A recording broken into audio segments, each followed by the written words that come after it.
Bonjour à tous, c'est Claire. Deuxième vidéo de connaissance de son tarot. Donc ces vidéos, elles ont pour but de créer un lien avec son tarot, de mieux le connaître à travers des petits exercices. Alors dans la première vidéo, on avait préparé le travail, donc vous devriez normalement avoir un petit support, que ce soit un cahier, que ce soit des feuilles, que ce soit le petit livret d'activité que je vous ai proposé, pour pouvoir commencer le travail. Alors moi, je fais sur mon petit livret d'activité. Donc voilà, j'ai noté le nom de mon tarot, j'ai choisi le Wild Unknown Tarot, j'ai mis la date, c'est intéressant de voir à quelle date on a commencé le travail. Et puis, voilà, j'ai noté la réponse aux petites questions. Quand est-ce que je l'ai... Donc là, celui-là, je l'ai acheté. Quelle est la date de l'achat ? Et puis un petit peu le contexte. Donc là, j'ai mis, ça faisait plus d'1 an que j'hésitais à l'acheter. Et puis la fin de la vente de l'auto-publié m'a décidé donc à l'acheter en me disant, ben, si je l'ai, si je ne peux pas le prendre maintenant, je ne l'aurai jamais. Alors, ce qui m'a plu dans ce jeu, donc là, j'avais fait, j'ai mis des petites croix, mais on peut mettre d'autres choses. Donc la beauté des illustrations, c'est vrai que ça me plaît beaucoup. Le fait que ça soit rare, parce qu'il va disparaître, donc c'est ça qui m'a décidé à l'acheter. La taille des cartes, j'aime beaucoup la taille des cartes et j'aime énormément la qualité. Et autre, j'ai mis autre aussi, parce que j'ai une sorte de feeling spécial avec ces cartes que j'arrive pas à expliquer. Voilà. Donc c'était le premier travail à réaliser. Alors, pour cette deuxième vidéo, vous avez peut-être vu, si vous avez téléchargé le petit livret, on va faire un premier tirage. Et ce premier tirage, je l'ai appelé un brin de Cosette avec mon tarot. Donc la première carte qu'on va tirer, c'est la carte qui est ici, qui est bleue, et qui est quelle carte te représente le mieux. Donc quelle est la carte qui va représenter le mieux mon tarot ? Voilà, la carte qui pourrait résumer un petit peu ses qualités, voilà, son ambiance. Donc voilà, ça c'est la première carte. Après, on va tirer une deuxième carte, c'est comment est-ce que tu me vois ? Voilà, quelle est ta vision la vision de moi, du cartomancien que je suis, puis aussi de la personne que je suis, hein, c'est quelque chose de global. Et puis, qu'est-ce que tu vas m'apporter ? Chaque tarot apporte quelque chose de différent au cartomancien. Donc si vous en avez qu'un, c'est qu'est-ce que tu vas m'apporter là, toi tarot, qu'est-ce que tu vas pouvoir m'apporter ? Quand on en a plusieurs, on a un apport qui est différent selon les jeux. Alors moi, la première carte que j'ai tirée, qui est quelle carte te représente le mieux, et j'ai le pair de Pentacle qui correspond au roi de Pentacle. Alors, ça a tout de suite tilté quand je l'ai vu, c'est-à-dire que pour moi, ce jeu, il est extrêmement lié à la nature, au côté un peu chaman, au côté ancien, lié, oui, tous ces anciens qui étaient liés au cycle de la nature, aux signes de la nature. Donc il a vraiment ce côté-là très ancré dans la matière, très ancré dans la matière, mais la matière naturelle. Et là, pour moi, le pair de Pentacle, c'est Cernunnos. C'est ce dieu, un des dieux les plus anciens du Nord, qui est représenté avec des cornes et qui a ce double aspect de lien avec le ciel, en fait, le non incarné, avec ses cornes, qui le lie au ciel, et ce côté extrêmement incarné, participant à la nature. Donc c'est vraiment... si moi j'avais dû choisir une carte pour le représenter, j'aurais choisi cette carte-là. Alors comment est-ce que j'ai fait pour avoir cette information ? Donc la première chose que j'ai faite, c'est regarder la carte, et c'est ce que je vous disais voilà, dans ce petit tuto, entre guillemets. La première chose, c'est de voir, et tout se fait en même temps en fait, je regarde avec les yeux, après je me dis au niveau des oreilles, au niveau du nez, etc. C'est vrai que tout se fait un petit peu en même temps. Donc moi, ça a été visuel, et ça a été au niveau des tripes. Donc visuel, tripes, clac, tout de suite, ça m'a saisi. Et voilà, j'ai eu cette image de Cernunnos qui est remontée. Après, pour ce tarot en particulier, pour le connaître, je vais quand même regarder la petite note que l'artiste, que les artistes ont mis dans leur petit livret. Donc je vais regarder Pentacle, le pair de Pentacle, entrepreneur, stable. Voilà. Alors, le côté stable, je le sens parce que c'est vraiment pour moi le retour à la nature et aux choses très très incarnées, donc au monde des deniers. C'est vraiment ce côté chamanique que je ressens. C'est vraiment D'ailleurs, dans l'histoire du tarot, dans l'histoire que raconte le tarot, la fin de l'histoire, la fin de l'incarnation de l'esprit dans la matière, c'est les deniers. Donc on a vraiment cette incarnation totale. Voilà, donc bon. Le petit livret m'apporte un petit peu, mais peu. Vous, si vous êtes perdu, vous pouvez vous aider de ce qui est écrit dans le livret, mais laissez-vous d'abord porter par la carte. Donc voilà. Après, la deuxième carte, c'est comment est-ce que tu me vois? Alors, j'ai eu cette carte-là, qui est la carte du 6 de bâton, qui est une carte de victoire, où on voit un papillon qui survole des branches. Donc, qui s'est sorti de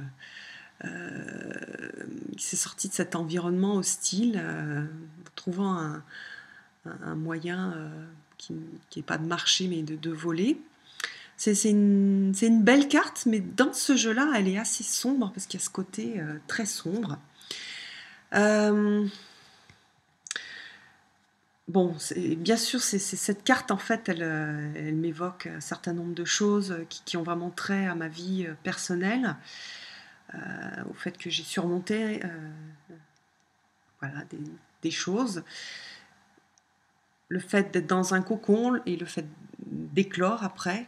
Donc on a vraiment cette victoire mais c'est pas une victoire, c'est pas une petite victoire, c'est une grosse victoire à travers les difficultés. Bon, je suis flattée en fait d'avoir cette carte parce que j'ai l'impression de pas tout à fait vraiment être sortie, être au-dessus de ces difficultés-là. Et je la trouve, voilà, je suis touchée et flattée. Donc pareil, là j'ai pas, bon je connais la signification du 6 de bâton, mais je me suis surtout laissée porter par l'image et par le ressenti intérieur, par les émotions que ça fait ressortir en moi. Donc vous voyez cette carte-là, si je l'avais pas tirée là-dedans, j'aurais pas eu ce lien aussi important et aussi émotionnel avec la carte. Cette carte, pour moi, elle est gravée pour toujours à l'intérieur de moi. Je vais peut-être même me la sortir et me la mettre sur mon autel parce qu'elle est importante. Et elle ressemble un peu aussi à des images, des symboles que j'ai utilisés, notamment le symbole du lotus qui prend sa racine dans l'obscurité, dans le noir, et puis qui monte. Et lorsqu'il arrive à la surface, on a une fleur qui va éclore, et on a une belle fleur qui, à la lumière du soleil, s'ouvre. Et c'est vraiment, cette carte-là, elle me fait penser à ça. Et je vous dis, le lotus, c'est un symbole que j'utilise beaucoup pour guérir. Et dans les moments aussi où c'est difficile, où je suis dans le noir, où voilà, il y a des choses difficiles qui remontent. Et voilà, cette carte me fait penser à ça. Donc voilà, je suis super touchée. Troisième carte. Que vas-tu m'apporter? Donc voilà, c'est un cadeau. Voilà, donc on se souvient bien, quand on tire la carte c'est un cadeau. C'est pas un cadeau empoisonné, c'est un cadeau lumineux. Donc parfois on peut avoir une carte négative, donc il faut aller chercher le cadeau lumineux dans la carte. C'est un exercice ultra important. Voilà. C'est un des exercices les plus importants en tarot, c'est de regarder, de connaître les deux aspects des cartes. Alors là, on a le 8 de coupe. Alors c'est pareil, Dans ce jeu, il y a quelque chose d'assez sombre. Le 8 de coupe, d'habitude, on a un personnage en fait qui tourne le dos à des coupes brillantes et qui part sur son chemin pour aller ailleurs. En fait, c'est le fait de quitter. Il y a vraiment quelque chose dans l'idée de quitter une zone de confort et d'aller vers la découverte d'autres choses. Une idée de mouvement. Alors ici, on a quelque chose de beaucoup plus noir. On a des coupes cassées et on a une montagne noire. Donc, si je suis négative et que je ne suis pas dans l'idée de trouver le cadeau que m'apporte cette carte, je vais voir des choses sombres. En fait, non, je vais aller chercher le cadeau. C'est quoi le cadeau que cette carte m'apporte? Moi, je vois des coupes cassées. Mais des coupes cassées, ça peut être des coupes qui n'ont plus lieu d'être. C'est des choses qui... Voilà, ça peut être des constructions mentales, par exemple. Ça peut être des constructions que moi, j'ai créées et puis qui sont plus utiles aujourd'hui dans ma vie. Ça peut être, voilà, ça peut être ça. Le cadeau, ça peut être ça. Ça peut être de casser ces constructions. Ça peut être de casser quelque chose de déjà construit pour aller voir l'inconnu. L'inconnu qui est cette montagne. Bien sûr, aller découvrir l'inconnu, c'est difficile, c'est sombre, c'est périlleux. Mais derrière, il y a des mondes nouveaux, il y a des choses extraordinaires. Donc je le prends comme ça en fait. Dans cette carte-là, c'est... j'étais dans une zone de confort, une zone de... Enfin de confort. Confort, parfois le confort, c'est pas si confortable que ça.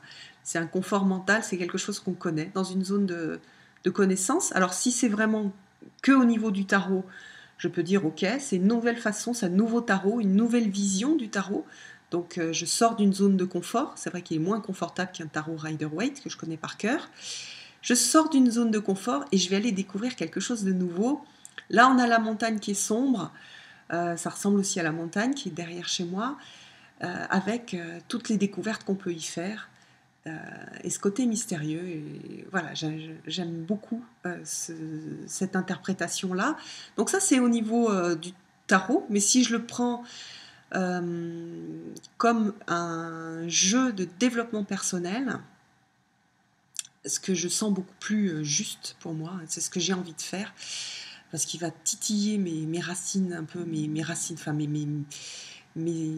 comment dire,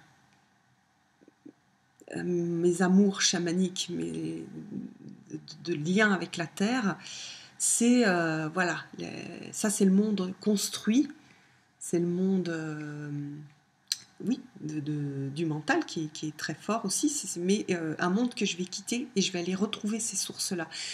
Je vais casser un peu le côté hyper mental en moi pour aller chercher la bête en fait, et donc le métamorphe. Ça, je travaille beaucoup.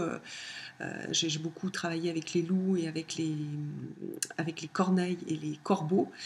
Donc c'est voilà le retour au sauvage, le retour à ma nature sauvage.